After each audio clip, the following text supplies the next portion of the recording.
አላህ በመንገድ አገኘሁት። አላህ ጥቁር ነው፣ ቀርናለው፣ ጭራለው እንደዛ ነገር። ሴቶች እንደፈለከው እስከ 7 ማግባት ትችላለህ። እንዲሁም በአርብ ቀን ክርስቲያን መግደል ከቻልክ ጀነት ነው የምትገባው እንባል ነበር። ወላሂ ይሄንን ሰው አላህ Subhanahu Wa Ta'ala እንደዚህ ቀልዶ ዝም ከተባለ በጣም ነው የሚያስጠሉ፣ በጣም ነው የሚደብረው። የምታውቁ በሙሉ ለህግ እንዲቀርብ የቻላችሁትን ያህል ጥረት አድርጉ። ሙስሊም ነበርኩ ሰው ጁማዓ ቀን ከገደል ያዘርቃል ተብለን እንማር ነበር አለ። በየትኛው እስልምና መምህር በየትኛው እስልምና ትምህርት ውስጥ ነው ሰው መግደል ጀነት ያስገባል ብሎ የሚያስተምር? የትኛው ኡስታዝ ነው? የትኛው ሰው ነው 7 ሚስት አግባ ብሎ እስልምና የሚያስተምር?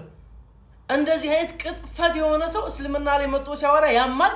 ከዛ በላይ ደግሞ በአላህ Subhanahu Wa Ta'ala እንደዚህ አርጎ ሲናገር መስመር ሲያልፍ ሙስሊሞች ያያችሁ ዝም ስትሉ ወላሂ በጣም ያሳፍራል። ይሄን ቪዲዮ በደንብ ሼር በደንብ ኮፒ ሊንክ አድርጋችሁ ለሚመለከተው ሰው ሁሉ እንዲደርስ አድርጉልኝ። ይህ ልጅ ለህግ ቀርቦ እስክናየው ድረስ እንቀጥላለን። ሌላ ቪዲዮዎችን መሰራለሁ።